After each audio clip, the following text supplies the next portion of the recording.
जो लेटर अगस्त्य को उसकी मॉम देती है वो इमली को जब देता है ना, अब जब इसके पीछे की सच्चाई सामने आती है तो सच में ये इमली के लिए बहुत बड़ी तमस्या क्रिएट करती है। लेकिन यहाँ पे एक और अच्छी बात हो जाती है, अगस्त्य उसे प्रपोज मार देता है। तो ये भी एक रिव्यू वीडियो है। स्टार्टिंग की बात करें तो ये घर से ही होती है, जब यहाँ पे लेटर सबके सामने आता है जिसमें ये लिखा होता है कि अभी तक जो भी कांड हुआ है इन सब में वेल अगस्त्य की मॉम कहा था और उन्होंने पैसे के लिए कुणाल से शादी की थी। अब ये सब बोल करके वो जल्दी जल्दी उसमें लिख करके चली तो गई होती है, क्योंकि उनका कहना होता है कि देखो इतने दिनों बाद इमली को कोई परिवार मिला है जो उससे प्यार करता है। मैं नहीं चाहती कि मेरे कारण वो प्यार मिठू से दूर हो जाए, बस इसके लिए वो ये सारी चीजें सेक्रीफाइस कर देती है। अगस्त्य को ये बातें इतनी ज्यादा खलती है कि वो समझ नहीं पाता कि वो क्या करे। मतलब एक तरफ उसकी मॉम जो ये अपनी खुशियों को न्यौछावर कर दे रही है एक अननोन लड़की के लिए जो समझो तो कुछ वक्त के लिए उनके साथ रही थी, तो मैं तो उनका बच्चा हूँ, भला मुझसे झूठ क्यों बोलेंगे। और बस ये भी सोच रहा होता है, ये भी चिंतित हो रहा होता है, करे तो करे क्या। लेकिन एक जो प्रॉमिस से वो ले लेती है कि तुम मेरे मिठू को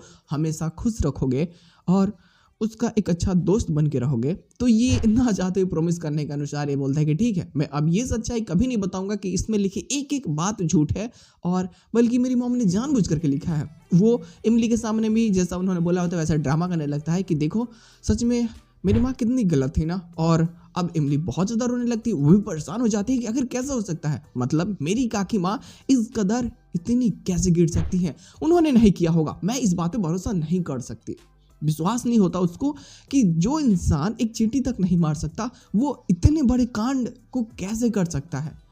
तो वो बहुत रोती है, ये भी जाकर के समझाते हैं और अब उसका दुख दर्द तकलीफ को हल्का करने के लिए ये हॉल में ला करके सबके सामने उसे प्रपोज कर देता है। खैर कुछ टाइम पहले इमली ने प्रपोज किया था, इस बार उसका आंसर होता है कि हाँ मैं तुमसे शादी करने के लिए तैयार हूँ, तुम मुझसे शादी करोगी ना। ये सोचती है कि शायद ये गोल्डन चांस है, इसके लिए तो जाने नहीं देना चाहती। ये बोलती है कि हाँ हाँ चलो हो गया। और फिर क्या सभी लोग खुशियाँ मनाने लगते हैं। वही सोलोनी गई होती है जेल में और वे वहाँ पे अमृत से भी उसकी मुलाकात होती है। हालांकि गई तो होती है अमर को छुड़ाने के लिए, और मानो या ना मानो अमर से इसकी थोड़ी सी नज़दीकियाँ है। भला कौन नहीं चाहेगा कि उसकी लाइफ में एक बेहतर इंसान है। यहाँ पे वही होता है, अमर के लिए कहीं ना कहीं बेहतरीन है सोनाली, और सोनाली के लिए बेहतरीन अमर है। अमृत से तो लाख गुना ना, कम से कम लड़की बाजी तो नहीं करता ना वो। अमर का भी कहना होता है कि हे सोनाली जी एक बात बताइए, आपके पास थोड़ा सा भी वक्त नहीं था, मतलब थोड़ा इंतजार कर लेती, थोड़ा सा छानबीन कर लेती तो शायद इससे तो अच्छा इंसान मिल जाता ना, कोई हीरो टाइप का। अब ये भी हंसती हंसते निकल जाती है। खैर जो इसके केसेस से इसके डैड वाला जो केस था उस फाइल से सबूत गायब थी, तो वो तो विश्व को पता है और विश्व उस चीज़ को लेकर के छानबीन कर ही रहा है।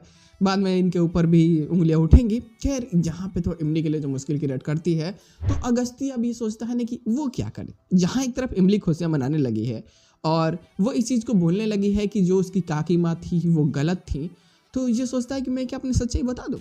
तो ये इस चीज़ के बारे में सोनाली से बात करता है। सोनाली बोलती है कि देखो प्यार में थोड़ा सा झूठ चलता है। ऐसा तो हर चीज़ में झूठ थोड़ा सा हो ही जाता है, यहाँ पे भी हो जाता है। वो बोलते हैं कि नहीं कोई ज़रूरत नहीं है बताने की, और इस सच्चाई को भी अपने दिल में छिपा करके रखो आगे आने वाले वक्त में तक। अगर तुमने बताया तो तुम्हारी अच्छी खासी खेलती हुई लाइफ तबाह हो जाएगी, कोई ज़रूरत नहीं है, और इस बारे में तुम किसी से बात भी नहीं करोगे। खैर इसके साथ में एपिसोड की एंडिंग की जाती है। पोस्ट क्रेडिट सीन जो ये होता है जो काफ़ी नॉनसेंस वाला है। एक बात कहें तो अगर अगस्त्य की मृत्यु हो जाती है और किसी और क्रिएटर को ये फिर से लाते हैं उसकी जगह पे, या फिर कुछ भी कह लो, ठीक है, तो वो स्टोरी को इतनी ज़्यादा इफेक्ट करेगी ना कि अच्छी खासी स्टोरी की एल लगा देगी। कुछ भी हो सकता है कि क्या इनके माइंड में चल रहा है, अगस्त्य को क्यों मरा हुआ दिखाया जा रहा है। और किलर का सच कहूँ तो 25 से 30 एपिसोड हो चुके हैं, ज़्यादा ही हो चुके होंगे किलर को लेकर के। अरे कब से ये चल रहा है, ये पता नहीं ये प्लॉट कब से, अभी तक इसकी एंडिंग तक नहीं हुई है, और पता नहीं कितने सारे फेसेस में ये शूट करेंगे एक एपिसोड को। काफ़ी लेट हो रहा है। खैर बेचारों के माइंड में क्या है प्लानिंग, इसके बारे में तो एक्स्ट्रा प्लॉट से ही पता चल पाएगी कि भगवान क्या चाहते हैं ये।